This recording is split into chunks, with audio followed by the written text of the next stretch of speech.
Bom, formei em 86 na UFMG, em Ciência da Computação. E naquela época, aquele estudante sonhador, né, formei com 21 anos, eu queria ser Bill Gates. A gente resolveu assim, vamos fundar uma empresa de software, construir produtos, softwares e vender, de preferência para o mundo inteiro. Sculptor, Dr. Case e Handprot, né, que foi um trio que fez muito sucesso aí na década de 90. Então assim começou toda a jornada. Na medida em que a internet chegou e aí começaram a surgir produtos parecidos com os nossos, a gente sentiu, né, uma queda na atuação nossa de produto em função de concorrência mundial da internet. A gente resolveu botar as fichas em terceirização de desenvolvimento. E a fábrica de software foi a chave que a gente enxergou na época para conseguir prestar serviço para o Brasil inteiro, ou até para o mundo, sem necessariamente de ter estrutura espalhada pelo Brasil inteiro. O outsourcing depende muito de gente. Quando a gente começou a formalizar mais e mais o outsourcing, porque o outsourcing, você coloca o profissional dentro da casa do cliente e toda a responsabilidade, todo o risco do desenvolvimento do software fica com o cliente. Uma evolução disso é que o cliente transfere o risco para a esquadra.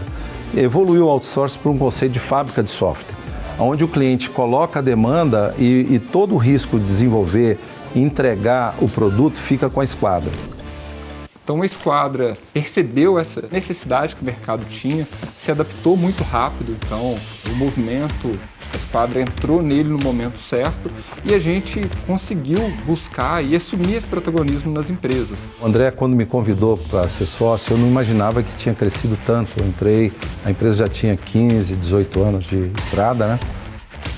Entre 2007 e 2010 houve um crescimento muito forte na área de serviços de outsourcing da esquadra. Nós acabávamos de firmar um contrato com o BNDES, onde previa uma série de melhorias na área de governança para a gente poder melhorar esse processo de governança da empresa e preparar a empresa para o futuro. E naquele momento, se a gente não buscasse com as habilidades que a gente tinha outra direção, e outra direção significa sair de uma coisa que você já domina para uma coisa que você não domina, que você tem que aprender, com riscos de você não conseguir fazer aquilo direito, e ao mesmo tempo, que aí eu acho que eu sempre coloco assim, eu imputo como talvez a maior dificuldade, é você ter o desprendimento de largar tudo aquilo que você construiu naquela direção que já não está dando mais certo, sem olhar para trás. Essa virada a gente fez talvez umas 5 vezes, 6 vezes, durante a jornada desses 35 anos. Quando eu cheguei na esquadra, ela estava iniciando esse processo de expansão, quebrando aí os muros de Minas Gerais e indo para o Brasil todo. Em 2017, a gente fez o projeto Sirius, que foi de fato o primeiro projeto de transformação digital da esquadra, onde a gente construiu uma solução digital para uma grande empresa de telecom e o cliente dessa empresa passou a ter um atendimento bem mais ágil do que antigamente. E a força de campo da empresa saiu da prancheta, do papel, para uma solução completamente digital através de solução mobile, aparelho de celular.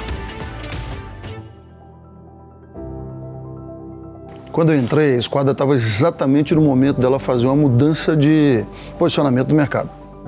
O André estava motivado a fazer uma transformação da própria empresa para que ela fosse mais transformadora do ponto de vista digital. Atingir o mercado nacional, eu acho que foi um grande desafio, né, de escalar comercialmente, de apresentar a esquadra como uma empresa não somente mineira, uma empresa nacional.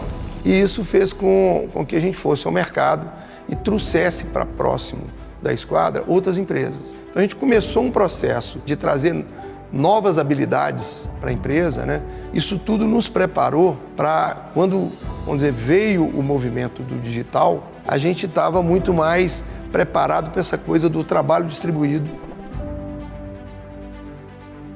A esquadra estava procurando uma empresa, além de complementar a oferta dela, uma presença muito forte em São Paulo, que foi onde a gente nasceu.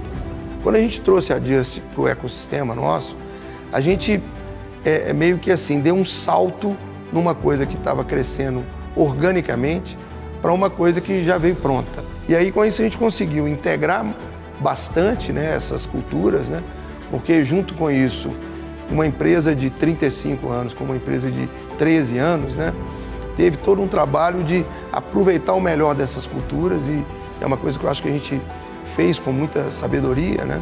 E isso transformou o que hoje é a Esquadra Digital numa empresa que tem uma jornada mais ampla, só que com muita profundidade onde ela atua.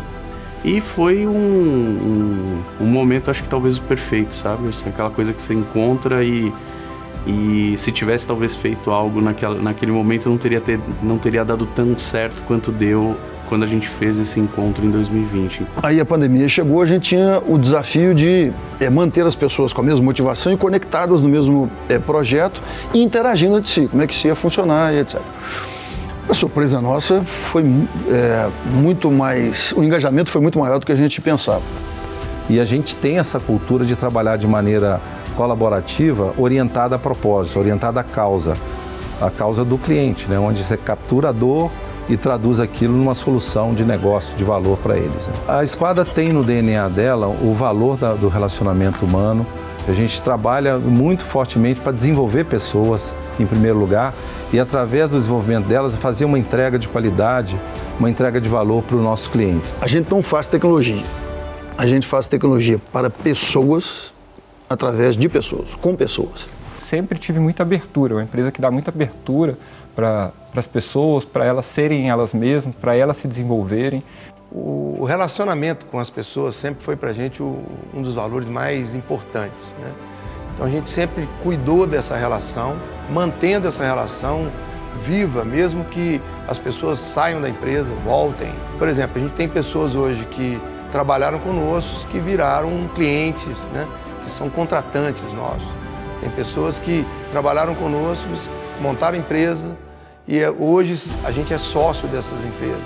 E tem pessoas que já saíram, viveram o mercado lá fora e voltaram com uma bagagem mais cheia de experiências. Então tem N situações que acontecem frutos desse valor que é preservar as relações e manter esse patrimônio, né, das relações sempre orbitando a empresa. Criar uma empresa ela é muito mais do que você só querer crescer e ganhar dinheiro, né? Esse é o tesão só do investidor. Você tem o seu lado investidor, mas você tem o lado empreendedor que é muito mais ligado a construir algo, deixar uma marca, seja nas pessoas, seja no negócio, seja no mercado. Quando eu pego para olhar o quanto tem de estrada em toda essa história, né, e quantas transformações, eu vejo que eu tinha 4 anos quando a Esquadra nasceu e o André já estava desbravando esse mundo e aprendendo o desafio de ser um empreendedor no Brasil, né? Poder fazer parte disso hoje, tendo nascido em gerações completamente diferentes, tendo encontrado, né, e conseguido fazer com que essas duas histórias elas se complementassem e funcionassem muito bem, eu acho que é muito bacana. Eu diria que os últimos 3, 4 anos da Esquadra, quem está aqui esse período sabe a revolução que tem sido. Mas eu encaro tudo isso como sendo a gente está criando os alicerces para uma nova fase. É a hora do foguete explodir de crescer. A Esquadra é o futuro do digital aqui no Brasil.